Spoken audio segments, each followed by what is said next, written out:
Maxwell? Sim.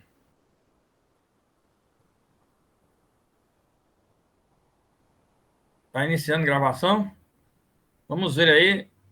é, Veja aqui como resolver o problema. Tem algum. Vamos ver se a gente consegue gravando. Vocês vejam aí se continua gravando, né, Maxwell? Nós vamos trabalhar hoje com a ação de improbidade, continuando nosso tema. Na última aula, nós analisamos os artigos 1º ao 8º, e agora nós vamos trabalhar os artigos 9º e seguintes da Lei 8429, alterada profundamente pela Lei 14.230 de 2021. Né? Gravando aí direitinho, Maxwell?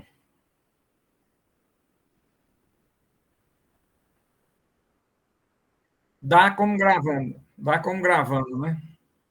Vamos ver aqui. Bom, o que nós temos que fazer, pessoal, agora, é trabalhar esses artigos 9, principalmente os artigos 9 a 11, num conjunto. Por quê? Porque esses artigos cuidam daquilo que eu falo que é essencialmente o objeto quanto à pretensão da ação de improbidade administrativa. Esse é um primeiro aspecto. Segundo aspecto, esses artigos 9, 10 e 11 são os artigos que cuidam em trabalhar as espécies de improbidade administrativa, porque nós vamos fazer primeiro essa classificação, a classificação quanto às espécies. As espécies são no artigo 9º, e essas espécies estão em cada um dos dispositivos. No artigo 9º, as improbidades que importam enriquecimento ilícito, certo? No artigo 10, nós temos as improbidades que causam lesão ao erário, certo? E no artigo 11, nós temos as improbidades que dizem respeito à violação aos princípios da administração. Tá? Esse artigo 11, na realidade, cuida dos atos de improbidade que atentam contra os princípios da administração pública. Ele fecha esse ciclo das espécies de atos de improbidade. Então, a classificação, primeiro, pelas espécies. Segundo, pela gravidade dos atos de improbidade. Os atos de improbidade descritos no artigo 9º são os atos de improbidade considerados, tidos e havidos como graves. Os atos de improbidade do artigo 10 são os atos de improbidade de grau médio. E os atos de improbidade do artigo 11 são considerados os atos de improbidade de grau leve, ok? Bom, então nós temos aí as espécies de improbidade e temos também a classificação das improbidades, levando em consideração a gravidade ou o grau de elevação, mais elevado ou menos elevado, do ato de improbidade. O ato de improbidade mais grave é aquele que implica em enriquecimento ilícito. O de médio é aquele que implica em prejuízo ao erário. E o leve é aquele que atenta contra os princípios da administração pública. Certo? Pois bem, em razão disso, nós temos aqui no artigo 11, exatamente abrindo esse artigo, abre o capítulo 2 da lei, né? A seção 1, que é exatamente, especificamente, os atos de improbidade administrativa que importam enriquecimento ilícito, e no artigo 9º diz o seguinte: constitui ato de improbidade administrativa importando em enriquecimento ilícito ao ferir, mediante a prática de ato doloso, qualquer tipo de vantagem patrimonial indevida, em razão do exercício de cargo, mandato, função, emprego e atividade nas entidades referidas no artigo 1º desta lei. E aí, notadamente, esse notadamente é onde vem as chamadas tipificações das improbidades consideradas graves, tendo em vista que importam enriquecimento ilícito. Não é? E a tipificação terá que ser realizada de acordo com cada um desses incisos que vão constar de todos esses artigos na forma em que cada um vai definindo que espécie de improbidade nós estamos tratando e também trabalhando com a ideia de que cada inciso indica, aponta um tipo de improbidade que, na realidade, são tipos que ensejam, oportunizam várias situações de atos ímprobos, certo? Aqui, no artigo 9º, por exemplo, um detalhe, a leitura desse dispositivo como um todo é voltado tudo para levar a configurar a questão da vantagem, de auferir, de receber, de perceber, também não só auferir e receber e perceber, mas utilizar, não é? Adquirir, aceitar emprego, quer dizer, incorporar, usar, quer dizer, coisas que sempre diz respeito os verbos indicam tudo que diz respeito a uma vantagem a ser obtida, certo? Então, no inciso 1, por exemplo, nós temos receber para si ou para outrem. Você recebe em benefício próprio ou recebe para beneficiar outrem. O quê? Dinheiro, bem móvel ou imóvel, ou qualquer outra vantagem econômica, direta ou indireta, a título de comissão, percentagem, gratificação ou presente. Olha, minha gente, os presentes entram como o ato de improbidade mais grave possível, certo? Agora, vamos... eu alerto para essa hipótese porque vem para aquela história. Qualquer tipo de presente que a pessoa recebe, não. É claro que tem que ser... O presente tem que levar em consideração a importância desse presente, o valor desse presente. Segundo, o aspecto relativo ao interesse que se está trabalhando. Primeiro, de quem está praticando o ato. Segundo, de quem está se beneficiando da prática desse ato. Pode ser a própria pessoa e pode ser um terceiro. Não é?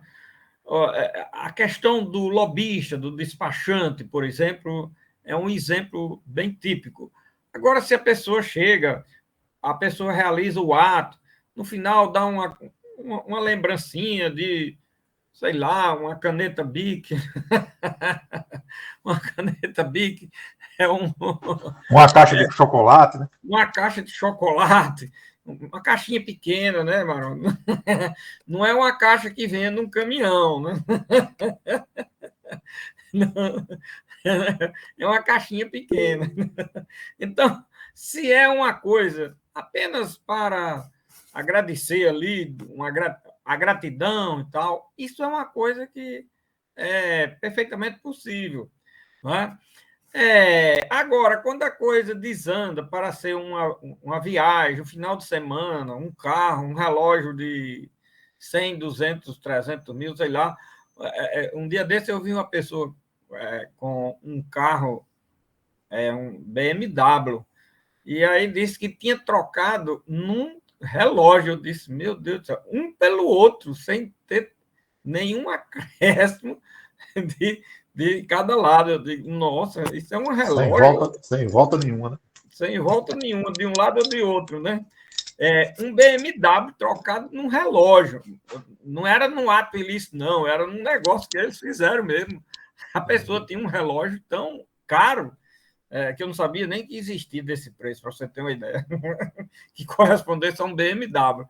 E que aí disse, a pessoa tinha um BMW. Ele disse, quanto é que você dá esse relógio? Ele disse, não, em princípio, eu não vendo. Aí a pessoa disse, mas o que é o que você fala? Aí ele viu o carro que ele andava e disse, rapaz, que carro bacana, não sei o que lá tal. Disse, eu dou esse carro no seu relógio. Aí o cara, como é? Aí disse, ainda disse uma brincadeira, você me volta quando? Que era para ver se ele dizia que tinha algum troco. Se exigia algum. Aí ele disse, não, eu dou um no outro. Ele disse, está feito o negócio. Meu Deus do céu. Olha aí, tá vendo? Quer dizer, um relógio desse. Acaba gosta de relógio. Pois é. Um relógio desse já dá para desconfiar, né? E dependendo do fim. Olha, a questão do fim, aquela história de estar comprovado, o fato por si só não é suficiente. O fim, né?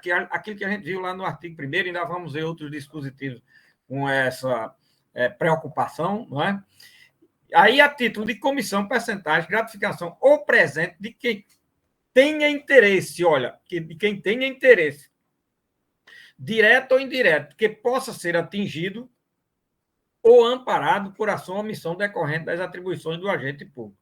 Então, aí pode ser a proposta, a ação ou omissão, porque a proposta é para você fazer isso, fornecer esse alvará, dar essa autorização, fazer esse licenciamento, é uma coisa, por exemplo, que na administração pública tem muito disso, né? Aí outra você deixar de fazer isso, você ser omisso, você tem um prazo, você não vai cumprir, depois de não cumprir desse prazo, o ato torna-se o objeto ineficaz, quer dizer, algo que leve a causar uma vantagem em favor de alguém. E que esse ato, essa ineficácia ou a realização do ato, leve a alguém obter uma vantagem, tanto quem está participando, praticando o ato, como um terceiro, um terceiro para obter a vantagem. Então, sempre tem em vista a questão da vantagem, certo? No inciso 2, olha, aqui no inciso 1 é receber, no inciso 2 é perceber, vantagem econômica direta ou indireta para facilitar a aquisição, permuta ou locação de bem móvel ou imóvel. Olha, quando o poder público trabalha muito com questão de locação de bens, principalmente bens imóveis, para efeito de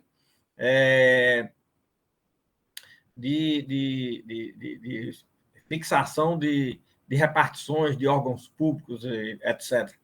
Também, aliás, do móvel é muito mais. Eu estou dizendo assim que os imóveis são de valores mais expressivos.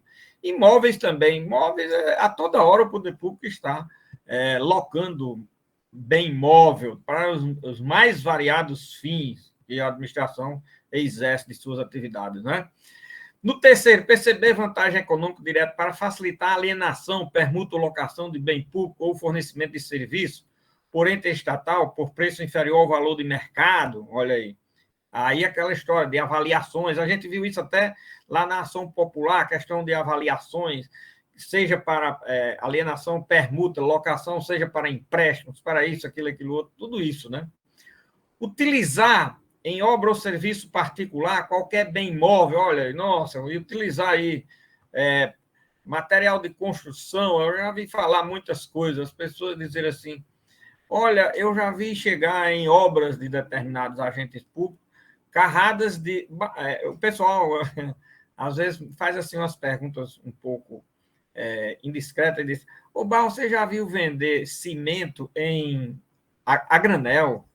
Eu digo, rapaz, eu não vi, carrada de cimento eu não vi ainda nem ensacado, quanto mais a granel. Ele disse, porque em tal canto tem uma casa sendo construída do secretário, não sei de onde, de um município lá no estado tal, em que o caminhão chega de cimento a granel. A granel, cimento a granel. Você imagina, pois é. Aí, o que é? O uso de bens móveis, né? De material, de equipamento, a questão dos principalmente de uso de máquina de construção, máquina. E olha, você veja como essas situações são altamente sibilinas. Porque, por exemplo, eu vou dar só um exemplo bem. No interior, utiliza-se muito aliás, determinados equipamentos, principalmente para a agricultura, eles são comprados para ser utilizados pelos particulares. Vejam bem, eles já são comprados para ser utilizados pelos particulares. Quem? As pessoas que produzem, agricultores, isso, que precisam de limpar a terra para ser colher isso, para colher aquilo. E aí tem, para aqueles pequenos produtores, agricultores, etc., tem maquinário específico para aquele serviço. Então, a máquina já é para prestar um serviço particular. Repare como é interessante. Agora, vejam como é o detalhe. Primeiro, esse serviço tem que ser prestado indistintamente a quem estiver necessitando. Segundo, numa fila de necessidade, de utilidade, de uma série de critérios que tem que ser fixados. Por quê? Saiu desses critérios, as coisas podem desandar para um ato de improbidade. Então, vocês vejam como são sibilinas essas situações, para que, diante de cada caso concreto, é que vai se analisar e depois demonstrar aquela questão da prova, do dolo, com o fim de praticar um ato ilícito, com o fim de dar ou receber vantagem. Quer dizer, todas essas peculiaridades precisam estar presentes. Por isso, minha gente, que para a configuração de qualquer um desses tipos, é preciso que estejam presentes sempre os dois elementos, o chamado elemento objetivo e o elemento subjetivo. O elemento objetivo é você conseguir encaixar a situação fática dentro de uma dessas descrições. Isso é a questão objetiva, é o elemento objetivo do tipo. Utilizar em obra ou serviço particular qualquer bem imóvel, por exemplo. Bom, vamos verificar se houve a utilização de um bem imóvel pelo particular e esse bem é de propriedade de entidade de direito público, na forma do artigo 1º desta lei, e ele não tinha o fim de praticar aquele serviço e foi praticado, quer dizer, aí vai uma série de fatores para você caracterizar esse tipo. E aí, depois, isso foi utilizado como forma de assegurar vantagem diretamente ou vantagem indireta em favor disso, e demonstrar cabalmente, ter um não é o intercrime, é o interfático, né? Quer dizer, da situação fática, de todas as circunstâncias que leve a caracterizar o elemento subjetivo ao lado ou em formação do tipo com o elemento objetivo. Esse aqui é o grande detalhe dessas situações que eu estou pondo. Depois, receber vantagem econômica de qualquer natureza, direta ou indireta, para tolerar a exploração ou a prática de jogos de azar, de lenocínio, de narcotráfico, de contrabando. Ainda, receber vantagem econômica de qualquer natureza direta para fazer declaração falsa sobre qualquer dado técnico que envolva obras públicas ou qualquer outro serviço, ou sobre quantidade, peso, medida, qualidade. Olha, isso é muito comum no exercício das atividades do poder público, a questão de medida, de peso, de avaliação, tudo isso, né? Adquirir para si ou para outro, no exercício de mandato, cargo ou emprego, e em razão dele, bens de qualquer natureza decorrente de atos descritos no caput deste artigo, cujo valor seja desproporcional à evolução do patrimônio ou à renda do agente público. Esse inciso 7, ele é muito interessante, porque ele é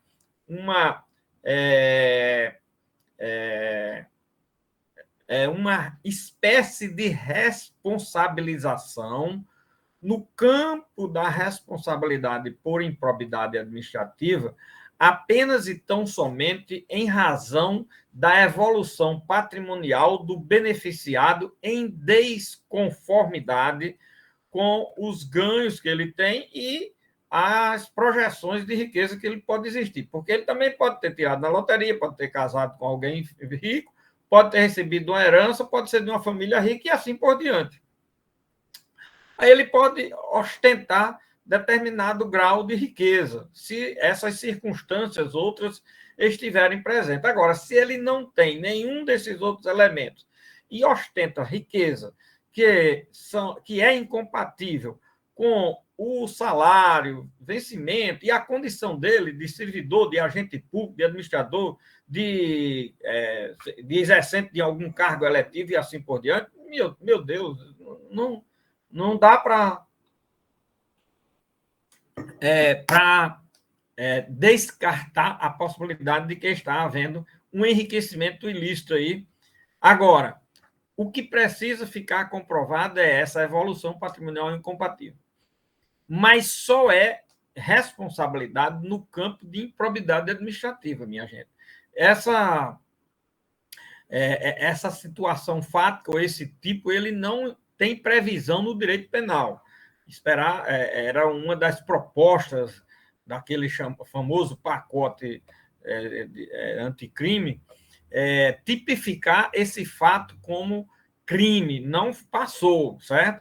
Então, essa situação ela existe no campo da responsabilidade por ato de improbidade. E aí está, no inciso 7º, essa situação. No 8º é aceitar emprego, comissão ou exercer atividade de consulta ou assessoramento para pessoa física que tenha interesse suscetível de ser atingido ou amparado por ação ou omissão decorrente das atribuições do agente público durante a atividade. Quer dizer, aceitar emprego, uma gratificação, isso, aquilo, outro, amparado por atos omissivos ou comissivos, que é ato por ação, certo? Com o fim de atribuir a agente público um cargo, um emprego, o que for, ou uma vantagem dessa, para que ele pratique algum ato que implique exatamente em benefício em favor de alguém.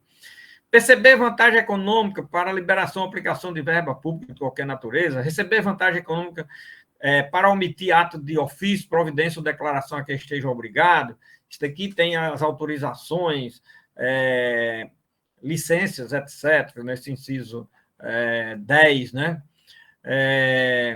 Incorporar por qualquer forma o patrimônio, bem, renda, verbos, valores integrantes do acervo patrimonial do poder público, usar em proveito próprio bens, rendas, verbos, valores integrantes do acervo patrimonial. Bom, eu li aqui de uma forma rápida, apenas para mostrar determinadas práticas.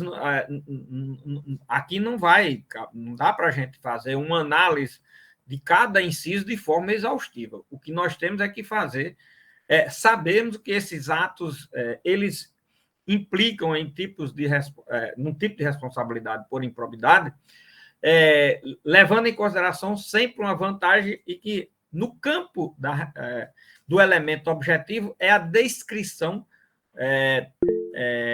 do fato pela norma, né? Isso em direito tributário é chamado hipótese de incidência, não é? Enquanto o fato, quando se dá na vida real, é a hipótese fática, hipótese de incidência e hipótese fática. É o desdobramento de um conceito de um instituto em direito tributário, que é o chamado fato gerador. O fato gerador, ele se origina da hipótese de incidência, que é aquilo que está descrito na lei, descrito na regra, e a hipótese fática, que é aquilo que ocorre no mundo fenomênico, né? Então, a reunião dos dois é o que dá no direito tributário o chamado fato gerador. Não é? Bom, essa ideia ela é uma ideia muito estudada em direito tributário, mas ela é perfeitamente harmônica em qualquer campo de direito que implique em responsabilidades, que implique em sanções, que implique em penas, tá certo? Todo ramo de direito que principalmente na área do direito público, né? Que implique sanções, penas, responsabilidades, sempre está aliado à tipificação, está aliado à questão da hipótese de incidência com a hipótese fática, certo? Muito bem. Então, nós temos aí os chamados atos de improbidade considerados mais graves pelo sistema jurídico, aí do artigo 9º, né? Em seguida, nós temos os atos de improbidade considerados de grau médio, né? Esses atos de improbidade, eles estão descritos aqui no artigo 10, né? E diz esse artigo 10 o seguinte: constitui ato de improbidade administrativa que causa lesão ao erário, qualquer ação ou omissão dolosa. Olha, aqui, veja que no artigo 9º nós temos a descrição dizendo qualquer ato a oferir vantagem mediante a prática de ato doloso. Então, olha, o elemento subjetivo é o dolo no artigo 9º. O artigo 10 agora, constitui ato de improbidade administrativa que causa lesão ao erário. Qualquer ação ou omissão dolosa, antes tinha dolosa ou culposa, certo? Então, a culpabilidade se daria tanto pelo dolo como pela culpa. Agora não. Agora é só de forma dolosa. Então, foi suprimida a questão da responsabilidade por improbidade de forma culposa do artigo 10, como existia anteriormente. E foi aquilo que a gente viu definido pelo Supremo Tribunal Federal no tema número 1199, que a gente viu na aula anterior, não é isso? Onde, para esse efeito, naquilo que a lei revogou, suprimiu a retroatividade parcial. Por essa leitura do que ficou dessa questão da supressão do ato culposo, aí a gente vai para os casos em que ocorreram, por exemplo, supressão de determinadas improbidades. Nós temos aí no artigo 10, nós temos no artigo 11, eu acho que 4 situações no artigo 11, no artigo 10 nós temos 1 ou 2, certo? Que houve essas supressões. E no artigo 10 teve a questão da improbidade de forma culposa. Pois bem, como para a forma culposa, o Supremo fez a leitura de que há possibilidade de retroagir a lei para alcançar fatos anteriores, desde que o juiz não vislumbre ato doloso e se aplique aos processos em andamento e aos que vieram, logicamente, a ser ajuizados, mesmo que o fato seja anterior. Não se aplicando essa retroatividade aos processos já encerrados com trânsito em julgado ou que esteja em fase de execução. Foi isso que a gente viu, eu acho que no item 2 do tema 1199 que a gente analisou na aula passada, certo? Muito bem, isso tem tudo a ver com essa leitura aqui, omissão dolosa do artigo 10, quando excluiu a forma culposa.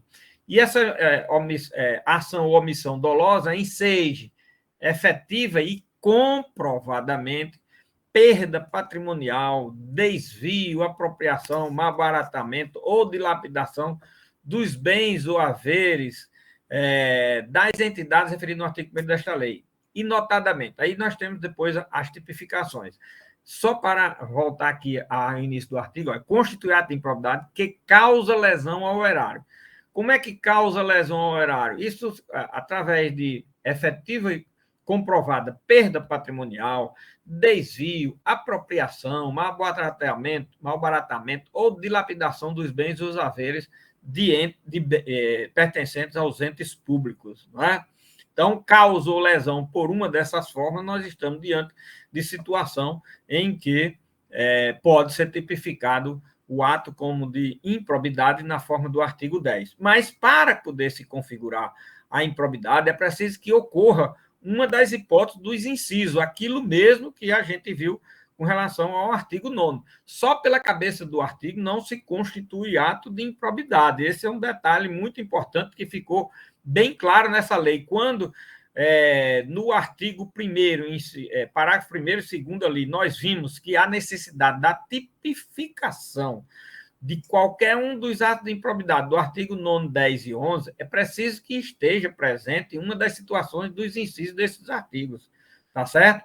E também que seja comprovada a questão do elemento objetivo e comprovado o elemento subjetivo. Esses detalhes todos nós vimos na aula anterior, e isso é muito importante, porque tudo aquilo que a gente viu na aula anterior é trazido para a compreensão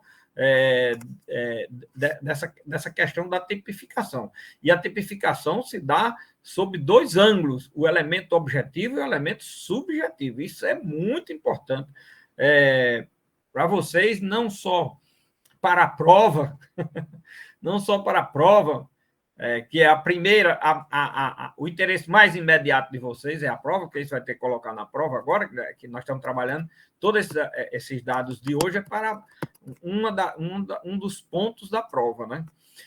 Não é só importante para a prova, para vocês é o mais imediato, mas, acima de tudo, para os concursos vindouros, e muito mais do que para a prova e concurso e tudo, muito mais para o exercício prático que vocês, se não exerce, se não já exerce, vão exercer. Vocês já devem, muitos de vocês com certeza já estão exercendo, até porque um dia desse um aluno veio me perguntar uma determinada situação se configurava atos de improbidade ou não.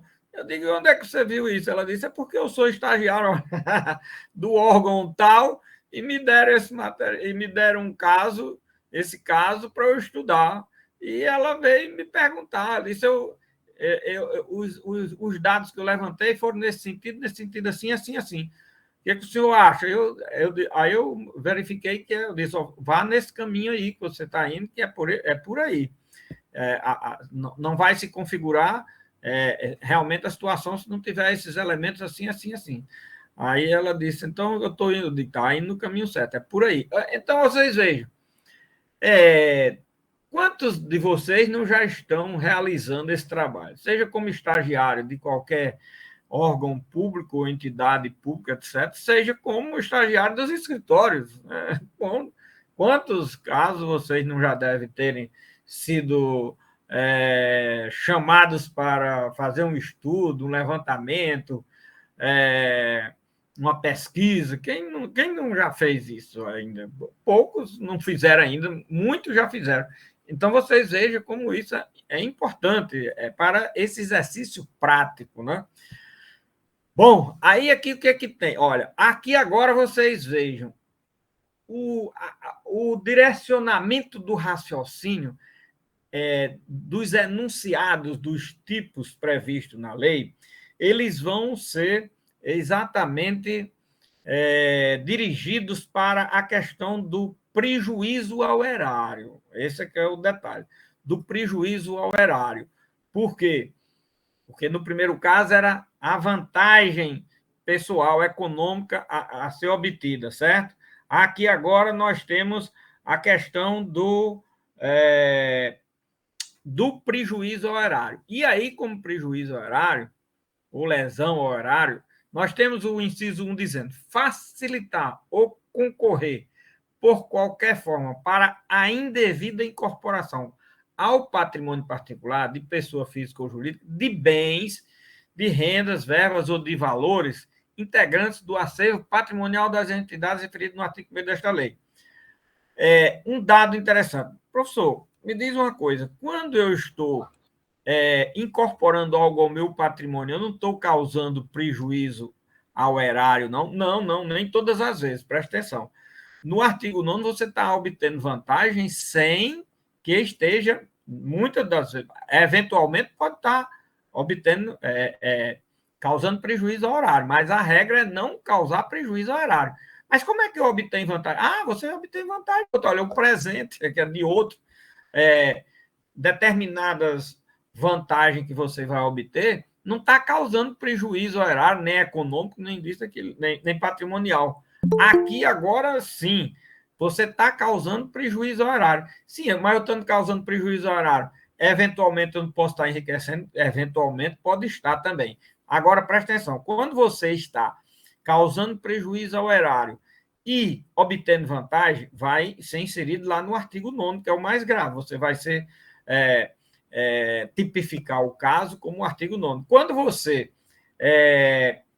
faz com que haja prejuízo ao erário e o fim seja causar prejuízo ao erário e não obtiver vantagem econômica ou não obtiver qualquer outra espécie de vantagem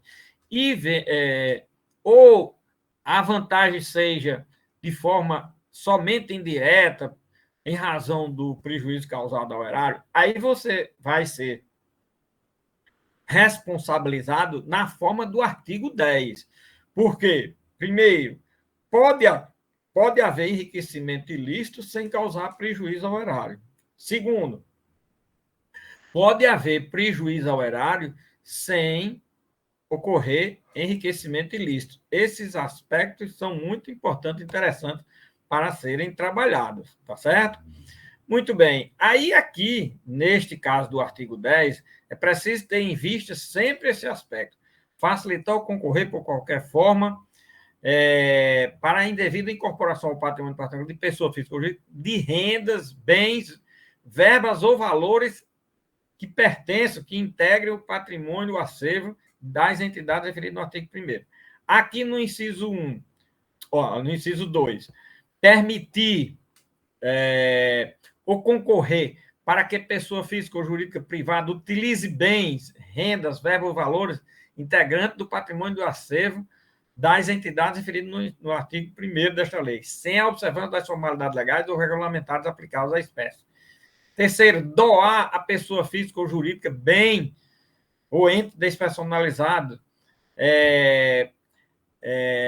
ainda que de fins educativos ou assistenciais, bens, rendas, verbos ou valor do patrimônio de qualquer das entidades. Esse inciso 3, eu faço até aqui uma observação interessante, que é o seguinte: muitas das vezes, determinados órgãos públicos ou entidades de direito público têm muitos bens que são imprestáveis para o uso dela, mas eles são prestáveis para o uso de outros órgãos, entidades, e principalmente o chamado terceiro setor, as entidades privadas que prestam serviços públicos ou de interesse público, de interesse social, como associações de benefício disso, daquilo, aquilo outro, negócio de Casa do Câncer, não sei o que lá, dos idosos, tem as milhares e milhares de casas assistenciais. Aí você diz, olha, esses produtos aqui, você podia fazer uma doação, é possível fazer doação, mas cuidado, essa doação tem que obedecer o regulamento, um procedimento. Por quê? Porque os bens patrimoniais, eles são incorporados ao patrimônio das pessoas jurídicas que administra isso, eles pertencem à coletividade, mas para se desfazer é preciso cortar o cordão umbilical do registro patrimonial. E para fazer isso é necessário que haja um processo, um procedimento, porque se não houver, primeiro, o procedimento de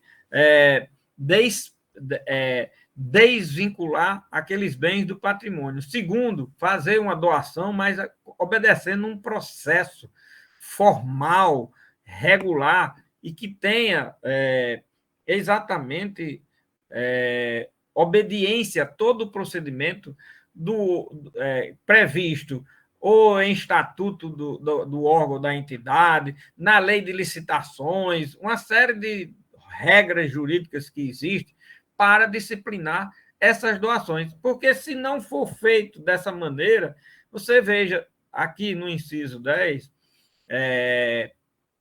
no inciso 3, e no inciso 3, principalmente, fazer a doação, ainda que de fins educativos ou assistenciais. Olha aí. Bens, rendas, verbos ou valor de patrimônio de qualquer das entidades, sem observância das formalidades legais e regulamentares. Olha, sem observância das formalidades. Mas aí você diz, então aí está causando, se é só sem observância das formalidades, está causando lesão ao patrimônio? Sim, porque os bens estão saindo do patrimônio de forma irregular. de forma ilícita, porque não obedeceu o formalismo exigido. Então, a administração, muitas das vezes, minha gente, a questão formal, ela deixando de existir por si só, muitas das vezes, pode estar causando um prejuízo ao erário. Esse aqui é um detalhe muito importante e interessante. Você veja, aí, no primeiro momento, onde é que está havendo prejuízo aqui ao patrimônio? O prejuízo é porque o bem doado, a coisa doada, está sendo despatrimonializada da entidade de direito público, passando para um terceiro, entregando-se a um terceiro, sem a formalidade legal, sem essas formalidades. Então, isso implica numa improbidade de grau médio, repare aí, como é, no mínimo, interessante, né? Para poder a gente entender essas coisas. Olha, no inciso 4, permitiu facilitar a alienação, permuta ou locação de bem integrante do patrimônio. Olha, aqui já você alienar. Olha, é possível alienar, é possível fazer permuta, é possível fazer locação de bens públicos a terceiros. Aí aqui, se você não faz, certo? De forma a que seja obedecido preço de mercado, valor do bem, uma série de fatores, você está causando prejuízo, lesão ao erário. Permitir o inciso 5º ou facilitar a aquisição, permuta ou locação de bem ou serviço por preço superior ao de mercado. Olha, preço superior, se você vai adquirir, locar um bem por preço superior, você está causando prejuízo ao erário em pagar mais do que o que é devido, né? Vem aí a história da superposição de preço, lá vem aí um bocado de coisa. Conceder benefício administrativo fiscal sem observância das formalidades legais, regulamentares, aplicáveis à espécie. Olha, às vezes é preciso haver política de benefícios fiscais, às vezes é necessário concessão de determinados benefícios no âmbito administrativo ou fiscal, mas isso tem que obedecer rigorosamente critérios previstos em lei a partir da Constituição. Né? Depois, muitas leis especiais, muitos desses atos aqui, muitas coisas estão regulamentadas na própria lei de licitação, certo? Frustrar a licitude de processo licitatório, de processo seletivo para a celebração de parcerias com entidades sem fins lucrativos ou dispensá-las indevidamente. Olha, o poder público pode fazer convênios, contratos, parcerias com entidades sem fins lucrativos, casa de benefício de não sei o que lá, para benefício à saúde, educação, lazer, uma série de fatores. Mas para fazer isso, primeiro, é preciso que, se for uma locação, aquisição, etc., que seja de acordo com o preço de mercado, ou pelo menos igual às condições que você obtinha de outros. Você não pode pagar mais porque está pagando uma entidade de prestação de serviço social, público, etc. Não, você tem que fazer de acordo com os parâmetros que é aplicado para outro, certo? No mínimo mínimo, isso, certo? E, se possível, menos, porque quando a entidade de direito quando a entidade de fins sociais, sem fins lucrativos, aí não tem questão de lucro a ser obtido. Então, essas coisas têm que ser feitas de forma que beneficie mais o ente público. Por quê? Porque com um privado que não seja uma entidade para fins sociais ou interesse público, e sim tenha fins lucrativos, também tem que deixar a margem de lucro. Aí se for com uma empresa comercial, vai ter que ter uma margem de lucro. E também a margem de lucro não é uma coisa ilegal, não. Depende do fim e o tipo de contratante que o poder público está firmando o contrato. Mas quando se trata de uma entidade de benefício social ou de interesse público, não vai também se pagar mais porque está se prestando um serviço público. Não, tem que se pagar pelo menos o máximo que você iria pagar também com relação a uma de fins lucrativos e de fins comerciais. Ordenar ou permitir a realização de despesas não autorizadas em lei ou regulamento. Nossa, como isso aqui é muito reclamado, muitas das vezes, né? Agir ilicitamente na arrecadação de tributo ou de renda, bem como no que diz respeito à conservação do patrimônio público. Olha, a preservação dos bens públicos é um dever do Estado, é um dever do administrador. Ele precisa preservar o patrimônio público, tanto na questão dos bens móveis, como principalmente dos bens imóveis, certo?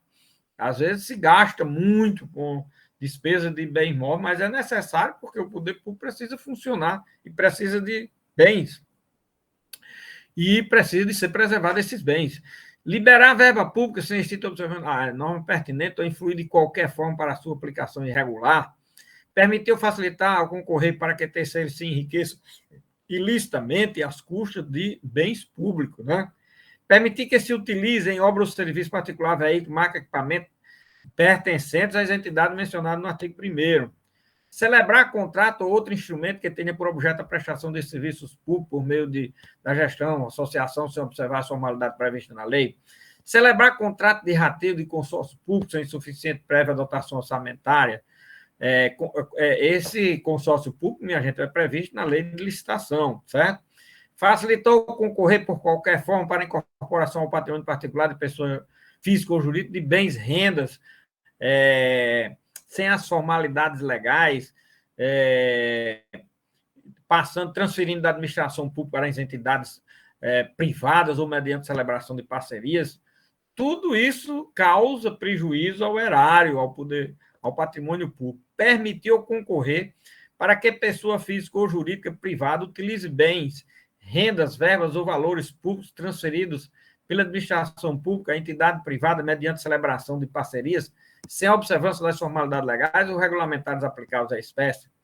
Celebrar parcerias da administração pública com entidades privadas, sem observância das formalidades. Agir para a configuração de ilícito na celebração, fiscalização e análise de prestação de contas. As prestações de contas são imprescindíveis para poder se saber quanto gastou, como gastou, e o que se obteve com aquele gasto e assim por diante. Liberar recursos de parceria firmados pela entidade privada sem a estrita observância das normas pertinentes.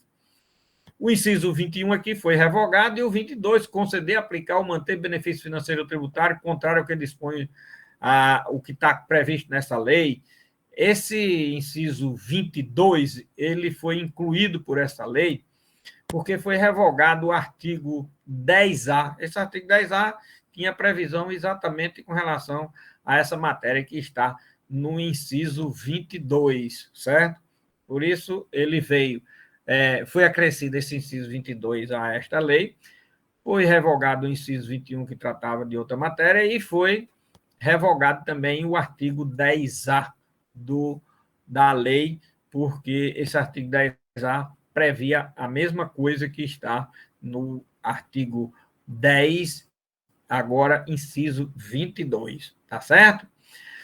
Bom, aí veja que sempre a questão do artigo 10 é voltada para a questão relativa a causar prejuízo ao erário, lesão ao patrimônio público. E aí diz o parágrafo 1º deste artigo 9º, 10, aliás, que foi incluído por essa lei, não existia o parágrafo 1º nem o 2º, e diz o seguinte, no parágrafo 1º, nos casos em que a inobservância de formalidades legais ou regulamentar não implicar perda patrimonial efetiva, não ocorrerá imposição de ressarcimento, vedado o enriquecimento sem causa das entidades referidas no artigo 1º desta lei. Bom, se não existiu, com relação às hipóteses que a gente viu aqui, de não implicar em perda patrimonial efetiva, nós vimos isso, a questão de formalidade, às vezes, não implica em perda patrimonial, logicamente não vai ocorrer problema de condenação e ressarcimento de dano, não ocorrerá imposição de ressarcimento, porque, neste caso, sim, seria vedado o enriquecimento sem causa do poder público. Então, em nome da vedação ao enriquecimento sem causa, das entidades referidas no artigo 1º, que não se cobre, logicamente, ressarcimento ao erário, certo? Neste caso aqui, só. A mera perda patrimonial decorrente de atividade econômica não acarretará improbidade administrativa, salvo se comprovado o ato doloso praticado com essa finalidade. Bom, minha gente, aí aqui, esse parágrafo 2º é de alta complexidade. Aqui nós temos a questão das políticas públicas, principalmente entidades financeiras, não é? Como Banco do Brasil, Caixa Econômica, Banco do Nordeste, que mais? Aquele banco social, como é o banco BNDES. Principalmente essas entidades aqui, para a gente ficar, eles, às vezes, têm prejuízos em razão de políticas públicas, em razão de determinadas situações, no exercício regular dessas situações, que implica, muitas das vezes, problema até de mudança do sistema econômico nacional, mundial, ou em razão de fracasso de determinadas políticas públicas, e assim por diante. Mas causou prejuízo ao erário em razão da atividade desenvolvida, mas por circunstâncias que foram alheias até, muitas das vezes, a vontade, o desejo, a finalidade era obter vantagem, mas não se obteve. O que esse parágrafo 2º está dizendo é que, numa situação dessa, a perda patrimonial decorrente da atividade econômica, olha aí, a questão das empresas estatais, né? Muitas das vezes, elas têm quedas de arrecadação, têm quedas em razão do mercado. Nossa, a Petrobras é quem, como é a maior, é quem fica nessa discussão muito, né? Uma hora ela está tendo lucro, outra hora está tendo prejuízo, em razão do mercado, em razão disso, daquilo, aquilo outro. Pois é, isso daí não pode ser situação que implique em responsabilidade por improbidade administrativa, certo?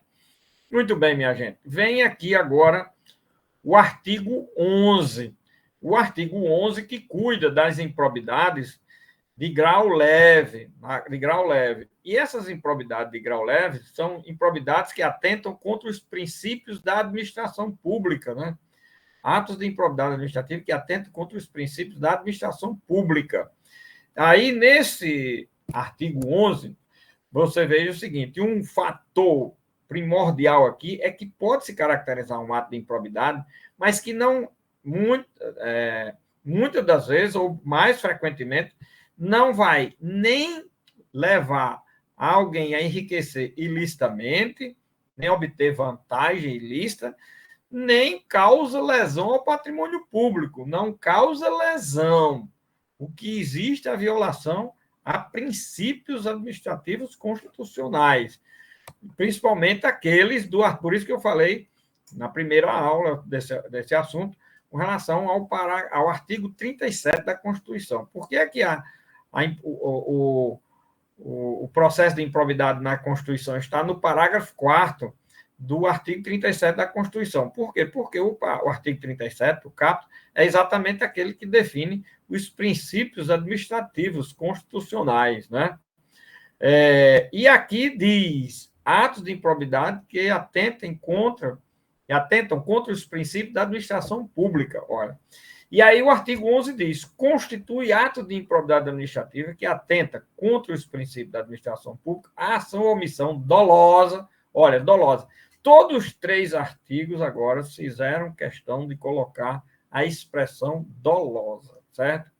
Para mostrar que só se configura ato de improbidade com elemento subjetivo dolo. Esse aspecto é muito importante e interessante para se verificar, ok?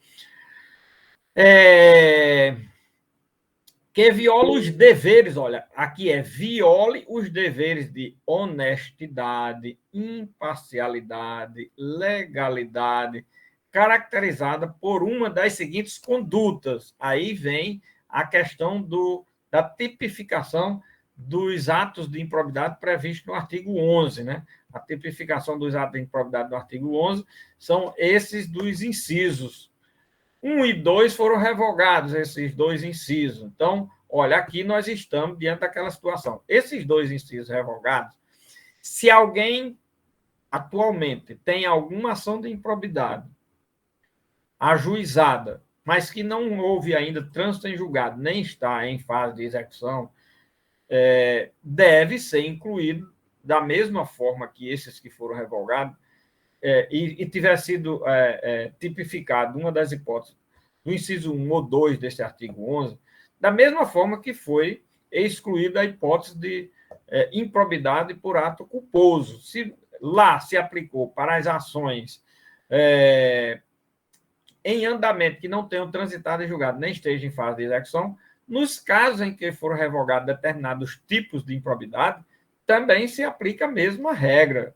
Por quê? Porque é caso de afastamento, de revogação, de hipótese de improbidade. Uma que foi reconhecida no tema 1199 foi exatamente a improbidade culposa. Então, nós temos outros incisos dos artigos que foram revogados. Esses que foram revogados, certo? E não tiveram outra redação, logicamente, estão incluídos na mesma situação de retroagir a lei para os casos. Primeiro, que não foram ajuizados ainda, mas os fatos ocorreram antes.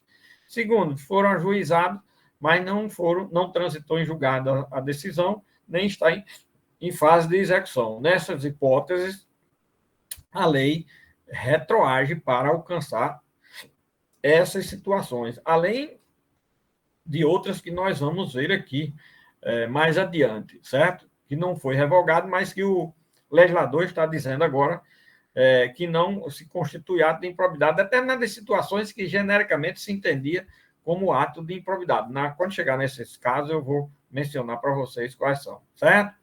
Muito bem. Então, nós temos aqui como atos de improbidade que impliquem atentar contra os princípios da administração pública. Primeiro, no inciso 3, inciso 1 e 2 não revogado, então, inciso 3, revelar fato ou circunstância de que tem ciência em razão das atribuições e que deva permanecer em segredo, propiciando beneficiamento por informação privilegiada ou colocando em risco a segurança da sociedade e do Estado. Minha gente, aqui, a atividade estatal é uma atividade que requer muitas atividades ou funções de segredos. Por exemplo, o sistema bancário como um todo, privado ou público, é de segredo, né? Ninguém pode estar dizendo divulgando contas e movimentação financeira de ninguém. A mesma coisa, por exemplo, no âmbito só do poder público, as atividades da Receita Federal, nós sabemos aí, tem outro, e dos bancos oficiais. Os bancos oficiais, Receita Federal, são aqui exemplos, apenas colocando esses dois exemplos, para vocês verificarem como situações que implicam em verdadeiro segredo, e aí você tem que ser honesto com a atividade, você tem que ter o mínimo, que eu chamo sempre mínimo ético na atividade, que é não poder revelar, não poder declarar, onde você trabalha, e que se diga, olha, as coisas que acontecem aqui, elas morrem aqui, não se levam para lá. Muitas atividades, elas não podem ser reveladas, e isso, até na justiça, por exemplo, os processos, os chamados processos que estão sob segredo de justiça. O servidor que trabalha com aquele processo, ele está assumindo o compromisso ali quando ele prestou o compromisso de trabalhar, lá na posse dele, ele prestou o compromisso de essas regras terem que ser obedecidas também. Então, é o princípio da honestidade na atividade, que é o mínimo ético que eu falo, certo? E aqui, muitos segredos, às vezes, a revelação do segredo não só pode prejudicar direitos de outros, como pode dar vantagem a outros, né? Principalmente nessa questão de políticas públicas, definição de políticas públicas, definição de programas, projetos e pacotes econômicos, isso tudo. Imagine, você dizendo antes o que vai acontecer, muita gente pode se beneficiar e outros ter prejuízo, e assim por diante. Tanto pode haver benefício como prejuízo para o Estado e para a coletividade como um todo. Negar publicidade aos atos oficiais, exceto em razão de sua imprescindibilidade. Olha, o princípio da publicidade é assegurado de forma constitucional, garantia constitucional. Frustrar, em ofensa ao inciso 5º, em ofensa à imparcialidade, o caráter concorrencial de concurso público, de chamamento de procedimento licitatório, com vista à obtenção de benefício. Olha, tanto o concurso público como no procedimento licitatório, tem que ser convocado aquele que tirou em primeiro lugar, seja no concurso, seja na licitação, quem melhor atendeu as regras do edital e que vai ser chamado para fazer o contrato e assim então. Deixar de prestar contas quando esteja obrigado a fazê-lo, desde que disponha das condições para isso, com vistas a ocultar irregularidades. Então, olha, com vistas a ocultar irregularidades. A conta, às vezes, pode ser atrasada, você tem que justificar e também dizer que não dispõe de condições para prestar essa conta, que é para poder receber o auxílio do poder público para esse fim. Não é isso? Por isso que existe órgãos de controles internos e externos, é para isso, certo? Muitas das vezes, tribunais de contas se oferecem para facilitar, ajudar, esclarecer situações para poder não haver essa situação. Então, veja que isso tudo são situações que quebra de quê? De regulamento, de princípios e de responsabilidade pela prática do exercício da atividade. No inciso 7, revelar ou permitir que chegue ao conhecimento de terceiro antes da respectiva divulgação oficial. Teor de medida político-econômica que eu havia falado está expressamente aqui nesse inciso 7, não é isso? No inciso 8, descumprir as normas relativas à celebração, fiscalização ou aprovação de contas de parcerias firmadas pela administração pública com entidades privadas. Como tem essas parcerias, minha gente? Muitas, certo? São milhões, isso não se limita a milhares ou centenas no Brasil, e são milhões de situações, tá certo?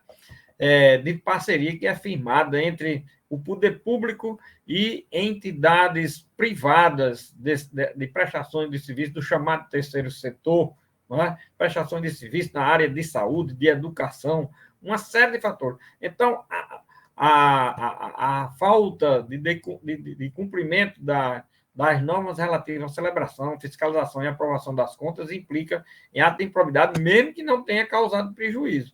Por quê? Porque a publicidade, a prestação de conta, a regularidade do exercício daquele serviço é um serviço público, é do povo. Olha, o bem pertence a toda a coletividade. Esse é que é o problema, certo? É por isso que implica a responsabilidade de violação de determinados princípios, a não cumprimento de regras até. Então, isso tudo tem que ser muito bem trabalhado e visualizado. Aí, em seguida, vem os artigos, os incisos 9 e 10, que foram revogados. Então, vocês vejam, nesse artigo 11, nós temos aí, agora com esses outros dois, 4 incisos que foram revogados, né? E temos esse inciso 11, que ele, na realidade, foi incluído por essa lei. Não existia antes. Olha, aqui é interessante. E qual é esse inciso 11, que se constitui agora ato de improbidade? Nomear cônjuge, companheiro ou parente em linha reta, colateral ou por afinidade até o terceiro grau. Inclusive, até o terceiro grau, inclusive, da autoridade nomeante ou de servidor da mesma pessoa jurídica investido em cargo de direção, chefia ou assessoramento para o exercício de cargo em comissão ou de confiança, ou ainda de função gratificada na administração pública direta e indireta em qualquer dos poderes da União, dos Estados, do Distrito Federal e dos municípios, compreendido o ajuste mediante designações recíprocas. Bom, minha gente, aqui vocês já estão vendo. Aqui é o famoso nepotismo. Vocês vejam. O que é a má informação? Quando essa lei foi editada, o que mais saiu na imprensa, a grande imprensa, divulgou que o nepotismo não tinha, que tinha a nova lei acabava com o nepotismo. Ora, a anterior não tinha nada do nepotismo. Essa daqui incluiu o nepotismo. Agora se tem pela primeira vez o nepotismo regrado dentro do sistema jurídico brasileiro. Por que é que eu digo isso? Porque o nepotismo no Brasil, minha gente, é regrado por uma resolução do Conselho Nacional de Justiça. Uma resolução do Conselho Nacional de Justiça é que é a lei geral de nepotismo no Brasil. Para vocês terem uma ideia como era a coisa. E não existia nenhuma lei que tratava de problema de nepotismo. Pela primeira vez, a lei está tratando e incluindo na responsabilização por ato de improbidade. Vejam aí como é interessante, como, às vezes, essas informações de imprensa, é preciso ter muito cuidado. Diga aí, doutor Matheus. Esse inciso começa a valer quando, professor? Esse inciso está valendo desde outubro de 2021. Lógico que só alcança os atos que são praticados a partir daquela data, certo? Essas nomeações doravante, quer dizer, ali a partir de outubro de 2021. Vamos estar aí, novembro de 2021, tá certo? Está completando um ano agora que essas hipóteses podem acontecer e se constituir ato de improbidade, certo? Isso não existia de forma. Agora, não existia. Porém, havia muitas ações de improbidade com essa alegação. E, principalmente, como o Ministério Público sabia que não se constituía ato de improbidade, porque não estava descrito na lei, então ele fazia o seguinte: ele fazia muitos ofícios de recomendações ao poder público, a determinados órgãos, dizia: olha, cuidado que os casos de nomeações de fulano e ciclano, pedia a relação de nomeações das pessoas, procurava saber quem era parente em grau, etc. Aí dizia: olha, cuidado, essa nomeação de fulano e ciclano então tem que ser revogada, sob pena de ajuizamento de ação de improbidade. Aí ameaçava, mas não tinha essa tipificação na lei, não, em nenhum dispositivo da lei. Esse era o detalhe, certo? Aí, quando foi criada agora na lei, a imprensa se abestalhou e queimou a fita ao dizer que tinha havido, que agora não podia haver mais nepotismo, não podia haver mais improbidade por nepotismo. Quando a lei, agora, pela primeira vez, regulamentou a matéria. Para vocês terem ideia, como a gente é mal informado, viu? Na época eu ria demais, eu vendo no texto da lei e vendo essas notícias da grande imprensa nacional. Diga, Matheus. Mas tem aquela história que parece que o filho do prefeito não pode ser candidato, tem isso, acho, na legislação eleitoral, né? Não, aí isso daí exclui todos os cargos da administração direta das três instâncias, né? Federal, estadual e municipal, né? Esses daí já estão excluídos. Essa hipótese aí não alcança as hipóteses de secretarias, né? Também só vale as nomeações de secretários. Se for para outro cargo, inclui. É de secretários, tanto do município como dos estados e da União, certo? Esses daí estão excluídos dessa responsabilidade, porque eles já vinham sendo excluídos, já, inclusive, de configuração de ato de nepotismo, certo? Como não é nepotismo, então continua sem tipificação. Bom, e no inciso 12, que também foi incluído, praticar, no âmbito da administração pública, com recurso do erário, ato de publicidade que contraria o disposto no parágrafo 1º do artigo 37 da Constituição Federal, de forma a promover inequívoco enaltecimento do agente público e personalização de atos, de programas, de obras, de serviços ou de campanhas dos órgãos públicos. Minha gente, esse inciso 12 também não existia. Aqui é a chamada propaganda em benefício, de forma a personificar a propaganda institucional, identificando a personificação de qualquer agente público. Também isso era uma vedação constitucional, certo? Mas não tinha a tipificação no âmbito do ato de improbidade. Se falava da mesma forma que constituía, mas não tinha tipificação.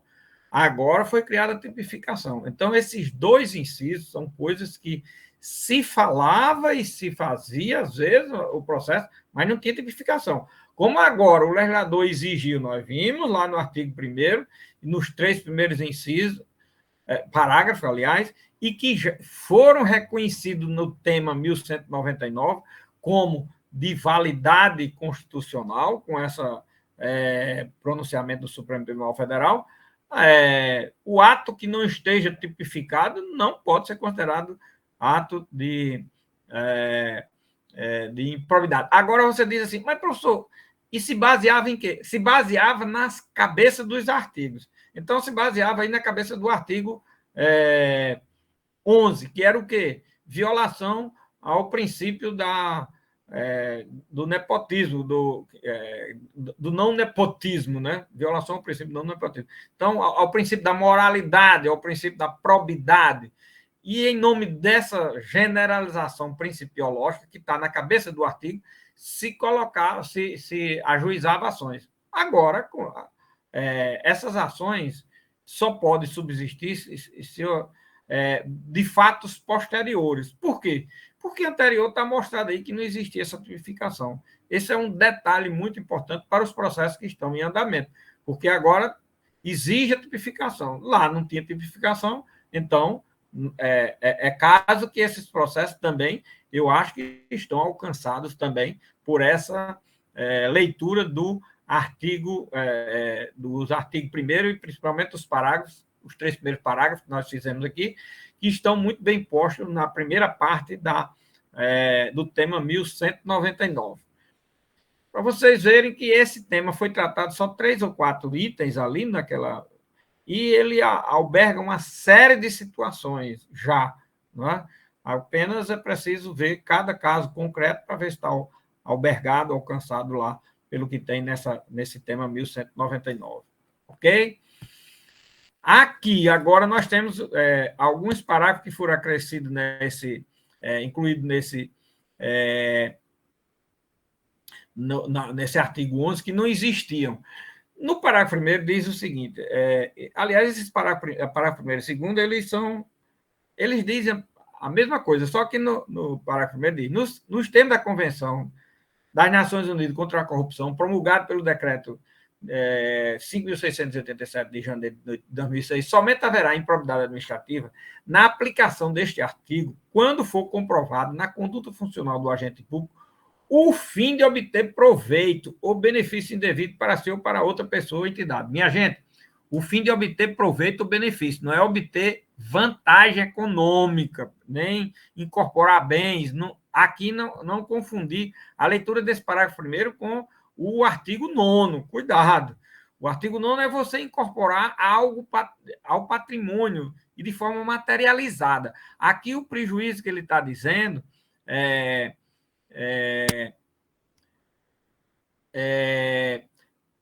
com o fim de obter proveito ou benefício indevido para si ou para... proveito político ou benefício político ou uma vantagem do exercício de um cargo, uma coisa assim, algo que não diga respeito à incorporação ao patrimônio de bens economicamente aferíveis. É isso que se refere esse parágrafo 1º. Mas aí vem o parágrafo 2º, aí você diz, bom, mas isso só no caso do artigo 11, nós não vimos lá na cabeça, no artigo 1º, que também isso se aplica às 3 espécies de improbidade. Aí vem o parágrafo 2º e diz, aplica-se o disposto do parágrafo 1º deste artigo a quaisquer atos de improbidade administrativa tipificados nesta lei e em leis especiais e a quaisquer outros tipos especiais de improbidade administrativa instituídos por lei. Quer dizer, nesta lei, noutras leis que possam existir, atual ou futuro, já está prevenindo, certo? Ou seja, sem obtenção de vantagem econômica, que está nos artigos 9 e 10, ou prejuízo nos artigos 9 e 10, e sem obtenção de uma vantagem. Olha, foi violado esse princípio da publicidade, mas qual foi a vantagem? O que foi obtido de vantagem para isso? Nenhuma vantagem. Então, não vai ser configurado de improbidade, não. Está vendo? A publicidade de um ato, a não prestação de conta pura e simples, sem ter causado prejuízo,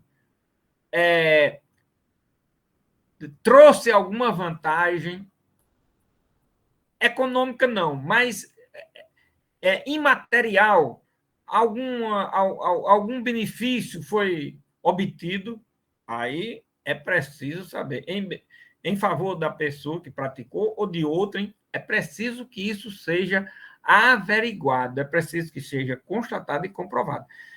Isso, minha gente, é muito importante ter sido colocado na lei, porque não se trabalhava nada disso, não se trabalhava, mas não podia existir. Antes, não podia existir mesmo, não tinha lei, aí se fazia as coisas de acordo com o pensamento da cabeça de cada um. É uma coisa assim estúpida.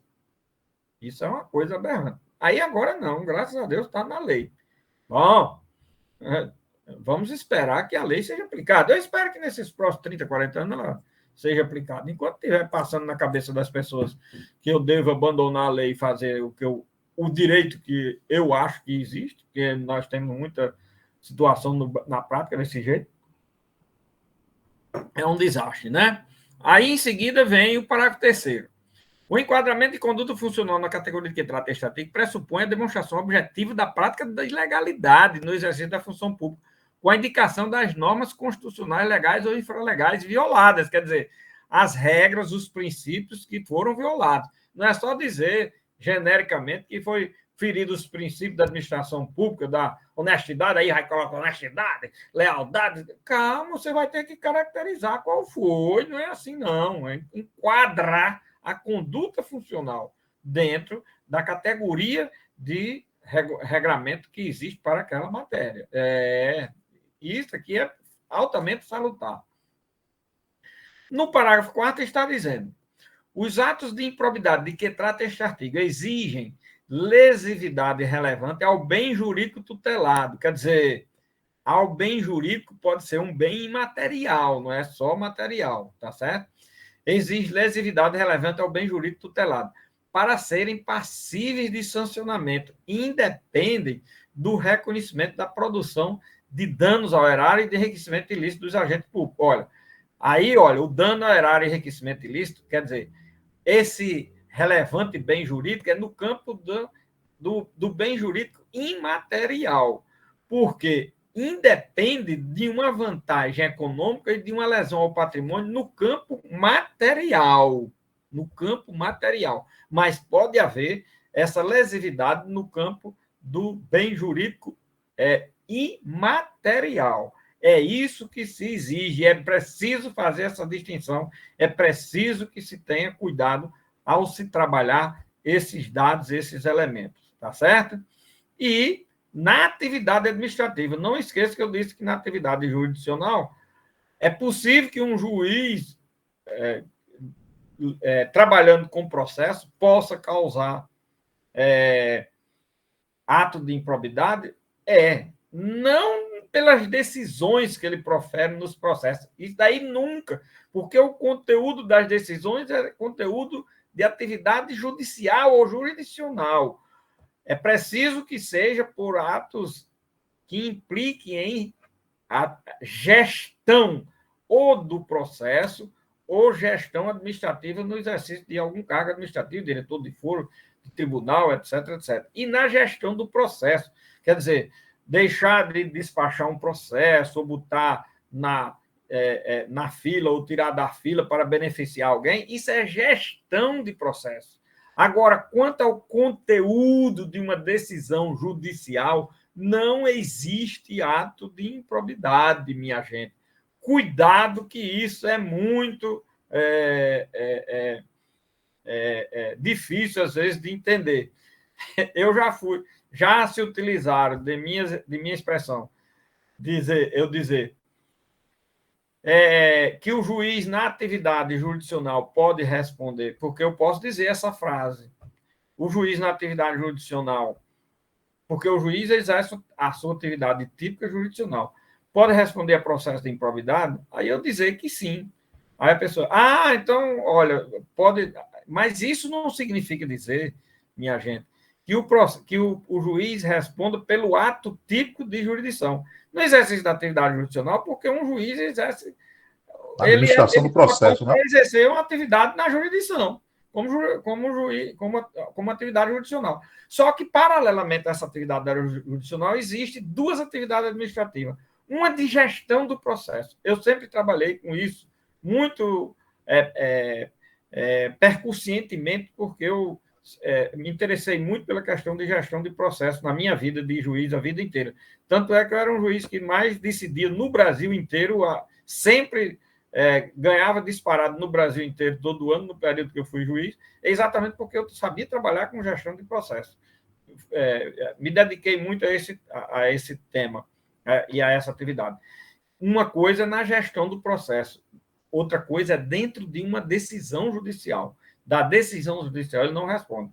E outra coisa também é a gestão como administrador, seja como diretor, seja como, sei lá, presidente, alguma coisa assim. Uma atividade administrativa. Isso é possível. Ele está na atividade de juiz, de julgador, mas exerce outra. A atividade, o conteúdo da decisão nunca está sujeito a processo de improbidade administrativa. É isso, minha gente. Eu digo porque eu vi essa minha posição, essa minha afirmativa utilizada como se eu defendesse o ponto de vista de que a atividade jurisdicional está sujeita à improbidade. É conteúdo da atividade jurisdicional que não está sujeito. A atividade jurisdicional, eu eventualmente posso exercer uma atividade administrativa. Certo?